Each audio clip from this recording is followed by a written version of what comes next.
Hi అండి. నేను Sony Sharma. Kumbh Mela గురించి మాట్లాడదామని చెప్తున్నాను. 2 టైమ్స్ వెళ్ళలేను మహాకుంభమేళ గురించి. ఫస్ట్ పుష్య పౌర్ణమి, ఎస్. సెకండ్ మౌని అమావాస. 2 టైమ్స్ వెళ్ళాను. ఆ వీడియో ఉంది, అందులోనే మీరు చూడొచ్చు. కానీ అక్కడ ఎలా ఉన్నాయంటే చాలా ఇబ్బంది పడ్డా నేను. ఎందుకంటే ఫుల్ పబ్లిక్ ఉన్నారు, అందరు ఉన్నారు, అది కామన్. సో ఇంకోటి ఏంటంటే చలి మాత్రం భయంకర చలి. ఫస్ట్ టైం అవ్వో చెప్పలే, నేనైతే గజగజ మాకుతున్నా. తలుచుకుంటే మళ్ళీ భయం వేస్తుంది నాకు. ఎందుకంటే ఇప్పుడు మళ్ళీ శివరాత్రి వెళుతున్నా కదా, శివ శివ అట్టు మళ్ళీ ఇంకా చలి ఎక్కువ ఉంటుంది. ఇప్పుడు కూడా నడుస్తుంది చలి. ఇంకోటి ఏంటంటే ఫస్ట్ టైం వెళ్ళినప్పుడు చలి మాట భయంకర చలి.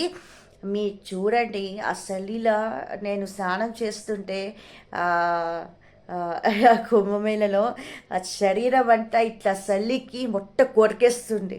అలా అయిపోయింది నా చలి మాత్రం. కానీ 2 టైమ్స్ స్నానం చేస్తాం చూడండి, అప్పుడు ఏమనిపించదు. కానీ ఫస్ట్ టైం చేసినప్పుడు ఆ చలి మాత్రం మొట్ట కొరికేస్తుంది. సెకండ్ టైం చేసినప్పుడు మళ్ళీ ఇక ఏమనిపించదు. కానీ చలి మాత్రం భయంకర చలి అండి. అబ్బా.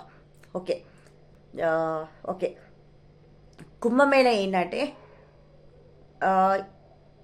దర్శనం అయితే చాలా బాగా అయింది.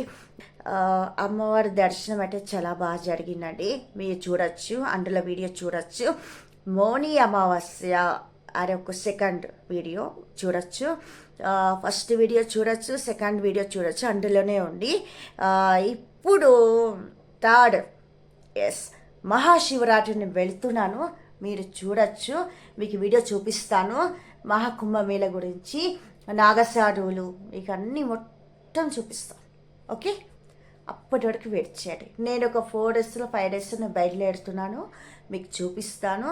ఎందుకంటే ఇప్పుడే బయలుదేరచ్చు, కానీ అసలు ఈ మాత్రం నేను తట్టుకోలేను. కాబట్టి కనీసం ఒక 1 వీక్ అయినా, కనీసం 4 డేస్ అయినా సరే అక్కడ ఉండాలనుకుంటున్నాను. అందుకే అక్కడ ఉన్నప్పుడు మీకు మొత్తం చూపిస్తాను. నేను ఆ రోజు నీకు బడే హనుమాన్ టెంపుల్ అన్నీ చూపించాలి, కానీ నాకు టైం సరిపోలేదు. ఎందుకంటే రైలు మిస్ అవుతుంది కాబట్టి. సో అందుకే నేను చూపించలేకపోయాను. ఓకే, ఇప్పుడు నేను ఉంటున్నా కాబట్టి, సో కుంభమేళలో ఒక 4 డేస్లో 5 డేస్లో నేను ఉంటున్నా కాబట్టి నేను మీకు చూపిస్తాను. Okay, thank you. వెయిట్ చేయండి. Okay, thank you so much. Bye.